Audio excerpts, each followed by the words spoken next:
తమ స్వప్రయోజనాల కోసం అన్నిసార్లు ఢిల్లీ వెళ్తున్న చంద్రబాబు లోకేష్ కు ఆర్డీటీ సంస్థ గురించి మాట్లాడే తీరిక లేదా అని వైసీపీ మాజీ ఎమ్మెల్యే విశ్వేశ్వర్రెడ్డి నిలదీశారు. ఆర్డీటీకి ఎఫ్సీఆర్ఏ రెన్యువల్ చేయాలంటూ ఉరవకొండలో ఇవాళ మహాధర్నా చేపట్టారు. తహసీల్దార్ కార్యాలయం ఎదుట వైసీపీతో పాటు కాంగ్రెస్, సిపిఐ, సిపిఎం, ప్రజా సంఘాల వారు కలిసి ధర్నాలో పాల్గొన్నారు. ఈ సందర్భంగా విశ్వేశ్వర్రెడ్డి మాట్లాడుతూ కరవు పీడిత అనంతపురం జిల్లాలో గత 50 సంవత్సరాల నుండి నిస్వార్థంగా ఆర్డీటీ సేవలందిస్తోందన్నారు.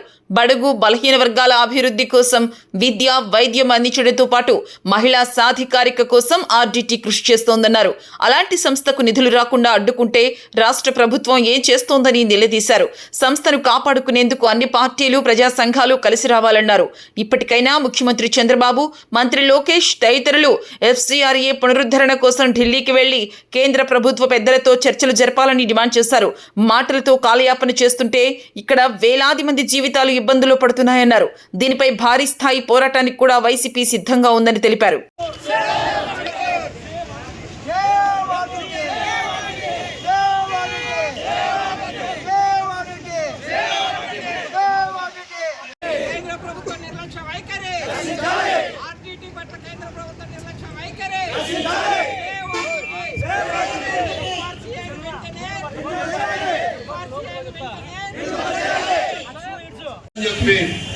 కానీ ఆయన పరపతంతా కూడా ఈరోజు ఉప ప్రధానమంత్రి పదవి తెచ్చుకునేదానికి టైం ఇస్తున్నారు తప్ప మీరు మెమరాండం ఇస్తేనే ఆర్టీటీ నిలబడుతుందా? పోండి, కూర్చోండి, ఢిల్లీలో ఇస్తావా చస్తావా అని అడగండి. మీ సపోర్ట్ లేకపోతే ఆ గవర్నమెంట్ ఉండదు, ఢిల్లీలో ఉండే గవర్నమెంట్. మీరు ఎందుకు పల్లకి మోసేకే పరిమితం అవుతా ఉన్నారు? గట్టిగా అడగండి. మా జిల్లాల ప్రజల జీవన మరణ సమస్య దేశానికి ఆదర్శం. ఈరోజు ఫెడరల్ గారి గురించి చెప్తారు. విదేశాల్లో ఫెడరల్ గారిని మదర్ తెరెసా లాగా పూజ చేస్తారని చెప్తారు. అంత గొప్ప పేరు ఫెడరల్ గారు. నిజమైన పేద ప్రజల అభివృద్ధిని దృష్టిలో పెట్టుకొని ఆర్టీటీ సంస్థను నడిపారు. ఎక్కడో ఒకటో రెండో ఏమైనా పొరపాట్లు జరిగి ఉంటే వాటిపైన కలిసి మార్పులు చేసుకుంటారు. ఎక్కడ జరగడం మాకు తెలిసినంత వరకు ఆర్టీటీ అంటే మచ్చలేని సంస్థగా ఈరోజు ఉంది. ఆర్టీటీ అనేది ప్రజలందరి కోరిక ఇక్కడే ఉండాలని. మన ఆర్టీటీని కాపాడుకుందామా వద్దా? మీరందరూ చెప్పండి ఒక్కసారి. ఆర్టీటీని పరిరక్షించుకుందామా వద్దా? ఒక్కసారి చెప్పండి. మరి ఊరికే పరిరక్షించుకుంటామంటే జరగనిది. దీనికోసం పోరాటం చేయాలా. ఇప్పటి వరకు ప్రభుత్వానికి టైం ఇచ్చినాం. ఫెడరల్ గారు కూడా కేంద్రంలో ఉన్న బీజేపీ వారిని, రాష్ట్రంలో ఉన్న వారిని నొప్పించాలంటే ఇబ్బంది పడుతున్నట్టుంది. నిజంగా మ్యాన్చు గారు బయటకు వచ్చేస్తే ఇంకా వేల మంది బయటకు వస్తారు. ఆయనకి ఏమైనా ఇబ్బందులు ఉంటే ఉండవచ్చు, కానీ మనకేమి ఇబ్బంది ఉంది? మనల్ని ఎవరు ఏమి చేయలేదు. మనం మన ప్రజల కోసం అరుస్తున్నాం, మన ప్రజల కోసం పోరాడుతున్నాం. తర్వాత కూడా అన్ని సంఘాల వాళ్ళు కూడా నేను విజ్ఞప్తి చేసేది, ఈరోజు ఢిల్లీలో అయినా రాష్ట్రంలో ఉన్న అధికారంలో ఉండే ఎన్డీఏనే అవే పక్షాలు ఇక్కడ కూడా అధికారంలో ఉన్నాయి, అక్కడ కూడా అధికారంలో ఉన్నారు. వాళ్ళు ప్రాధేయపడితే ఆర్టీటీకి ఏదో ఇస్తారని అనుకోవడానికి లేదు. మనం అర్సలా. నేను ఒక్కటే చెప్తున్నా, మన వాళ్ళు ఎవరికి వాళ్ళు స్వచ్ఛందంగా వేల మంది కలెక్టర్ కార్యాలయానికి వచ్చిన రోజు అధికార పార్టీ వాళ్ళ గుండెల్లో రైళ్లు పరిగెత్తినాయి. ఎవరు ఎస్సీలు, ఎస్టీలు, పేదలు, కూలి పని చేసేటువంటి బీసీలు అందరూ వచ్చినారు ఆర్టీటీని కాపాడుకోవాలని. ఒక్క ఊరేగింపుకే వాళ్ళ గుండెల్లో రైళ్లు పరిగెత్తినాయి.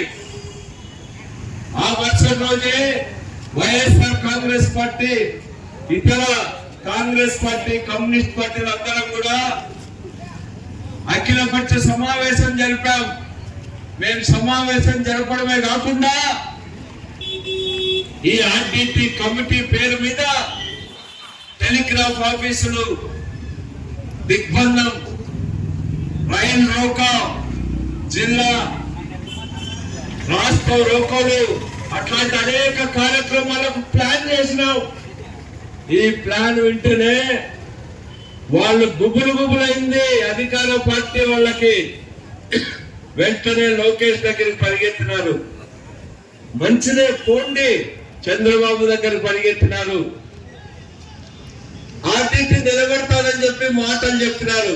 నిజమేనేమో, మోడీ ఏమైనా మాట ఇచ్చినాడేమో వీళ్ళకని చెప్పి మనం అందరము ఆగినాం. ఈలోగా ఉధృతంగా పైకి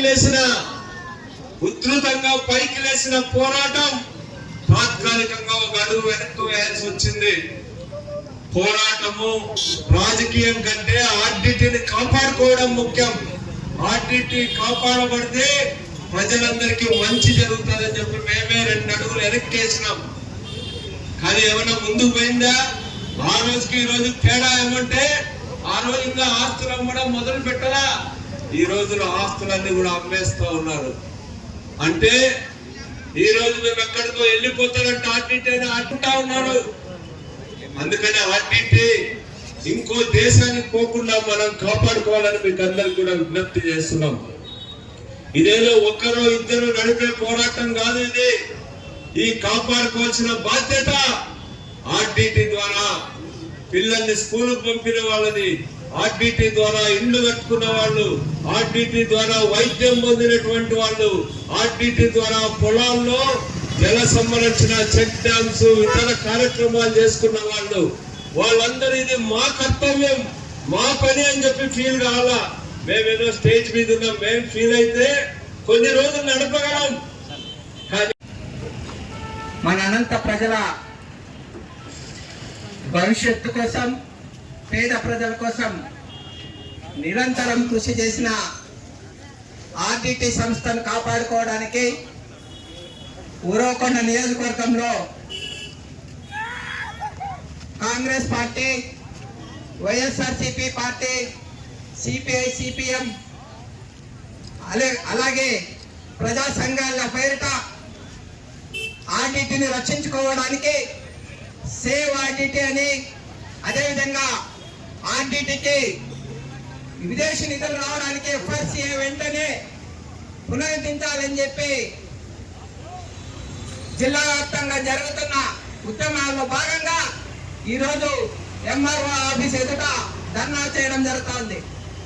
గతంలోనే 1 సంవత్సరం కాలంగా ఆర్టీటీని నిర్లక్ష్యం చేసి నిర్వీర్యం చేయాలని చెప్పి కేంద్ర ప్రభుత్వ కుట్రలకు వ్యతిరేకంగా అనంతపురం జిల్లాలోనే కాకుండా రాయలసీమ జిల్లాలో అనేక చోట్ల ప్రజా సంఘాలు, దళిత సంఘాలు, అదేవిధంగా ఆర్టీటీ మద్దతుదారులు అనేక మంది, వేలాది మంది మరి అనేక ఉద్యమాల్లో పాల్గొనడం జరిగింది.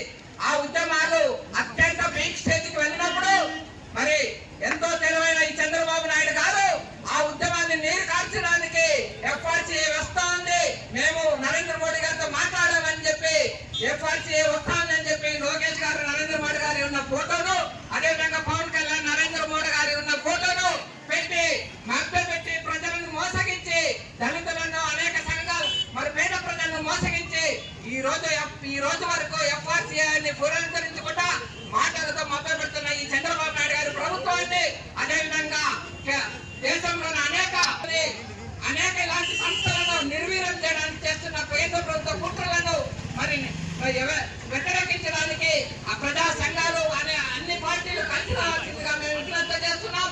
కాంగ్రెస్ పార్టీ ప్రభుత్వంలో ఉన్నప్పుడు ఆర్టీటీ లాంటి సంస్థలకు అనేక ప్రోత్సాహాలు ఇచ్చిన సంఘటనలు మనం చూసాం. ఈ రోజు ఆర్టీటీ 1969లో ప్రారంభించినప్పటి నుంచే ఈ రాష్ట్రంలోని ముఖ్యంగా మరీ కరువు ప్రాంతం, పీడిత ప్రాంతమైన రాయలసీమ ప్రాంతాల్లో అనేక ప్రోత్సాహకాలు పేద ప్రజల కోసం చేయడం జరుగుతుంది.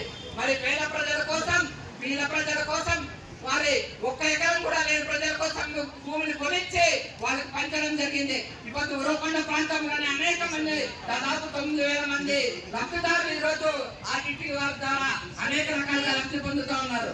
ఈ రోజు మరి వాటర్ షెడ్ కన్స్ట్రక్షన్ లో అయితేనేమి, అదేవిధంగా స్కూల్ బిల్డింగ్ కన్స్ట్రక్షన్ లో అయితేనేమి, అదేవిధంగా వైద్యాన్ని ఇప్పుడు పేద ప్రజలకు అందించడం అవసరమైతే ఎంతకైనా వేయడానికి ఆర్టీటీ సంస్థ అనేక కోట్లు మరి ఖర్చు పెట్టడం జరిగింది. ఈ జిల్లాలోనే మన ఉరవకొండ ప్రాంతంలోనే అనేక కోట్లు ఖర్చు పెట్టి ఈ రోజు కన్స్ట్రక్షన్ మరి ఉరవకొండ ప్రాంతాల్లోనే ఆడిటోరియం కానీ, విద్యార్థుల కోసం బిల్డింగ్లు కట్టించడం కానీ, అదేవిధంగా అనేక అంగన్వాడీ సంస్థలకు మరి ప్రోత్సాహకాలు ఇచ్చి, అదేవిధంగా ఆర్టీటీ సంస్థ ద్వారా విద్యార్థులను ప్రోత్సహించి, ఎవరైతే విద్యార్థులు మరి పూర్తి పేదరికంగా ఉన్నారో వారి కార్పొరేట్ హాస్పిటల్లో చదివించడానికి అనేక సార్లు ఆర్థిక సాయం చేయడం కూడా జరిగింది. ఈ రోజు పేద ప్రజలకు ఆశగా ఉన్న మరి ఆర్టీటీని నిర్లక్ష్యం చేయడం, నిర్వీర్యం చేయడం కాంగ్రెస్ పార్టీ పూర్తిగా వ్యతిరేకిస్తా ఉంది. కాంగ్రెస్ పార్టీ ప్రజా సంఘాల పోరాటాల్లోనూ మరి అఖిలపక్ష పార్టీల పోరాటాల్లోనూ ముందుండి మరి కాంగ్రెస్ పార్టీ కూడా ఈ ఉద్యమాల్లో పాల్గొంటుందని చెప్పి ఆర్టీటీని వెంటనే నిర్లక్ష్యం చేయకుండా ఎఫ్ఆర్సీ అని మరి మీరు ఎఫ్ఆర్సీ ఇస్తామన్నారు చంద్రబాబు నాయుడు గారు. ఇప్పటికైనా ఎఫ్ఆర్సీ అని వెంటనే కంటిన్యూ చేయండి. లేదంటే ఆ రాష్ట్ర ఆర్థిక బడ్జెట్ లో మరి మీ బడ్జెట్ లోనే ఆర్టీటీని రక్షించుకోవడానికి నిధులు కేటాయించమని చెప్పి కాంగ్రెస్ పార్టీ ఇక్కడ అఖిలపక్ష పార్టీలు వైఎస్ఆర్సీపీ అన్ని పోతా ఉన్నాయి. మీరు ఇప్పటికైనా మేల్కోకపోతే మరి పేద ప్రజల సామాన్యుడికి మీరు గురవుతారని చెప్పి మిమ్మల్ని దాదాపు 5 సార్లు ముఖ్యమంత్రిగా ఈ రాష్ట్ర ప్రజలు ఎన్నుకున్నారు. పేద ప్రజలు మీకు అనేక సార్లు ఓటు వేశారు. మీరు ప్రతిసారి అబద్ధాలు చెప్తూ పేద ప్రజలు మభ్య పెడితే ఇక ముందు సాగదని చెప్పి మేము హెచ్చరిస్తున్నాం. ఆర్టీటీని రక్షించుకోవడానికి ఎందాకైనా వెళ్తాం. ఆర్టీటీకి ఎఫ్ఆర్సీ వెంటనే ఇవ్వాలి. లేదంటే ఆ రాష్ట్ర బడ్జెట్ లో మీరు నిధులు కేటాయించాలని చెప్పి ఆర్టీసీని తరలిపోకుండా కాపాడాలని చెప్పి మరి ఆర్టీటీని రక్షించుకోవడానికి మరి ఆర్టీటీ లబ్ధిదారులందరూ వేలాది మంది, లక్షలాది మంది ఉన్నారు. వాళ్ళందరూ కూడా రోడ్ల మీదకి రావాలి, మనం రక్షించుకోవడానికి కృషి చేయాలని చెప్పి ఆ కాంగ్రెస్ పార్టీ మీ అందరికీ ముందుండి మద్దతు ఇస్తుందని చెప్పి మరి ఈ కార్యక్రమానికి మీరు తీసుకుని వైఎస్ఆర్సీపీ పార్టీకి, అదేవిధంగా హాజరైన కాంగ్రెస్ పార్టీ నాయకులకు, వైఎస్ఆర్సీపీ నాయకులకు, కమ్యూనిస్ట్ పార్టీ నాయకులకు, మరి కమ్యూనిస్ట్ సిపిఎం పార్టీ నాయకులకు అందరికీ పేరు పేరున, అలాగే ప్రజా సంఘాలకు పేరు పేరున ధన్యవాదాలు చేస్తూ పత్రికా విలేకరులు